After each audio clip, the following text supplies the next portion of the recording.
So you're going to go through and you're going to grade this based on the grading for the AP, okay? And then I'm going to go back and I'll double check your grading.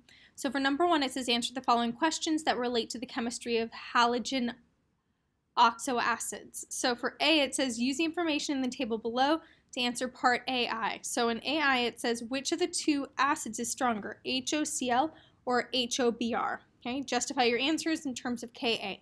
So remember, the larger your Ka, the more your products are going to be favored, which means the stronger an acid is, the higher its Ka should be, because a stronger acid will dissociate more than a weaker acid. So HOCl is going to be stronger because it has a greater Ka value than HOBr.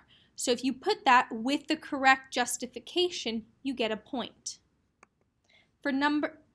For B, it says write the equation for the reaction that occurs between hypochlorous acid and water. So you have HOCl, it's going to react with water and it'll produce OCl- and hydronium ions. Or you could just show the acid dissociation of HOCl without water, and either one of those would get you a point.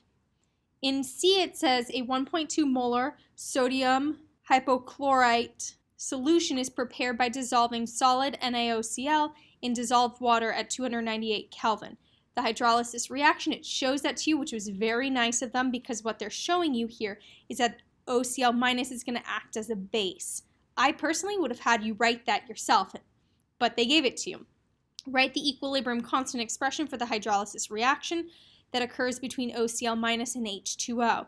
So it's going to be HOCl, concentration of HOCl, times the concentration of OH- all over the concentration of OCl-, and you get 1 point for that. Remember not to include water because water is a liquid. In II, it says calculate the value of the equilibrium constant at 298 for the hydrolysis reaction. So what you need to do is the equilibrium constant for that reaction is going to be the Kb, because that is a base dissociation reaction. So since I know the Ka from that table in the beginning, all I have to do is take 10 to the negative 14th, divide by 2.9 times 10 to the negative 8th, and I get my Kb. Now notice the reason why I can assume my Kw is 10 to the negative 14th is because I'm at 25 degrees Celsius or 298 Kelvin.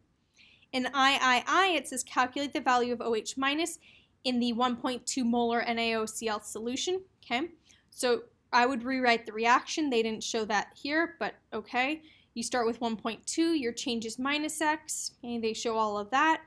Then it's going to be x squared over 1.2 minus x. Please show, if you get rid of the x in 1.2 minus x, show your rule of 100, okay? And you solve for x, and what you get for x is 6.4 times 10 to the negative 4th molar, and that's your answer. So you get 1 point for the correct setup and 1 point for the correct answer based off of your calculations. So it's worth 2 points. In D, it says a buffer solution is prepared by dissolving some solid NaOCl in a solution of HOCl. So HOCl is going to be my acid, OCl- will be the conjugate base. It also gives me the pH of the buffer, which is very nice of them. It says calculate the value of hydronium ions in the buffer solution.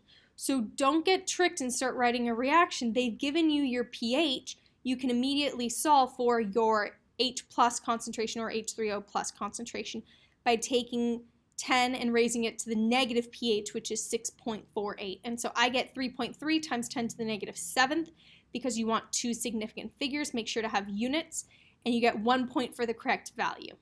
Okay. For II, for D, it says indicate which of HOCl or OCl- is present at higher concentration in the buffer solution. Support your answer with a calculation. Well, at my equilibrium, I know that I have a concentration of H plus of 3.3 times 10 to the negative 7th.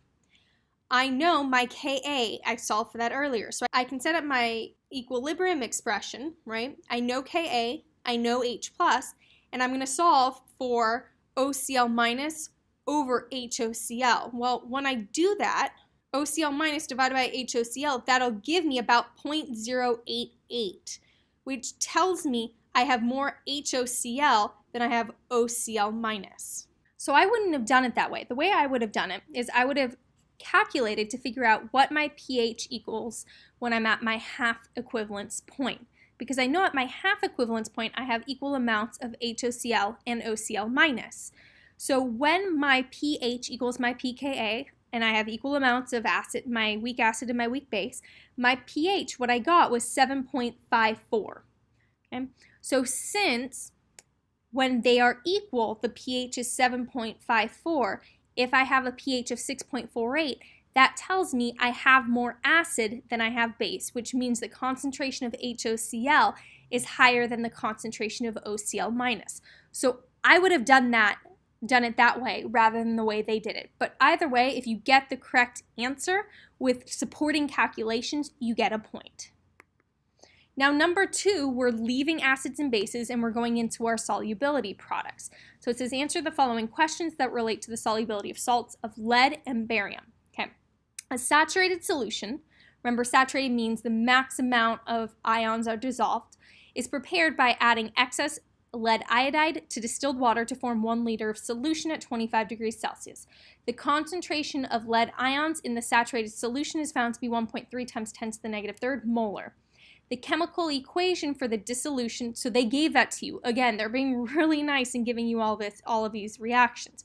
Write the equilibrium constant expression. You guys should have gotten that, right? You don't include PbI2 because it is a solid, so you get 1 point for that. In II, it says calculate the molar concentration of I minus in the solution, okay? Well, since if you go back and you look at the stoichiometry here, since I know the concentration of Pb, the concentration of I minus is just going to be double that. So it's going to be 2.6 times 10 to the negative third. So you get 1 point for that. Then it asked me to calculate my KSP. So again, pretty easy, 1.3 times 10 to the negative third times 2.6 times 10 to the negative third squared, and I get my KSP as 8.8 times 10 to the negative ninth. Now notice, if you got the wrong answer in II or in I, your answer for III is going to be different. But as long as you have the correct setup and your math works, you're not going to lose a point from that and for this. So make sure, notice it says it's consistent with the answers in part AI and AII. In B, it says a saturated solution is prepared by adding PbI2 to distilled water to form 2 liters of solution. What are the molar concentrations of Pb2 plus and I minus in the solution? Justify your answer. So again, just because I have a greater volume, that doesn't mean my concentration is going to be different. Since this is a saturated solution, that means I'm going to have the same concentration of ions dissolved. That also means more PbI2 is going to dissolve, but what it's asking for is the molar concentration. So the molar concentrations of your ions are going to be the same because it's a saturated solution. So you get 1 point earned for the correct concentrations, or just saying that they're going to be the same. For C, it says solid sodium iodide is added to a saturated solution of PbI2 at 25 degrees Celsius. Assuming that the volume of the solution does not change, does the molar concentration of Pb2 plus in the solution increase, decrease, or remain the same? So you're adding extra I minus, okay? Which means if you increase your amount of product, because Q is now going to be greater than K, you're going to proceed towards the reactants, which means that the molar concentration of Pb2 plus will decrease because you're going to be forming PbI2. You're going to be forming a precipitate. So you get 1 point earned for saying that it's going to decrease and 1 point earned for justifying it. Please don't use Le Chatelier's principle. I know that they say that there. Just talk about your Q and your K. In D, it says the value of KSP for the salt barium chromate is 1.2 times 10 to the negative 10th. When a 500 ml sample of 8.2 times 10 to the negative 6 molar barium nitrate is added to 500 mLs of 8.2 times 10 to the negative 6 molar sodium chromate, no precipitate is observed. So as soon as I hear KSP for barium chromate, I'm going to write out my reaction. And they didn't show that here, but please show it yourself. So it would be BaCrO4 produces Ba2 plus CrO4 minus. That's going to help me. Now, since I'm adding barium nitrate, I don't care about the nitrate. It's the barium I care about and the chromate and the sodium chromate that I care about. Since I'm adding two different volumes, I have to find the new concentrations. So the concentration of barium is going to become 4.1 times 10 to the negative 6, and for chromate, 4.1 times 10 to the negative 6. So those are my concentrations. Now I'm going to use that information and the solubility reaction that we just wrote in order to solve this next problem. It says use the molar concentrations of barium and chromate as determined above to show why a precipitate does not form. Well, using that reaction, we know that as soon as we're talking about does a precipitate form or not form, we're going to be talking about Q. So I'm going to take that concentration, the 4.1 times 10 to the negative 6, multiply that by 4.1 times 10 to the negative 6, and that will give me my Q. Now, since my Q is less than my KSP, that is why no precipitate forms. Okay, so you get 1 point for calculating a value of Q.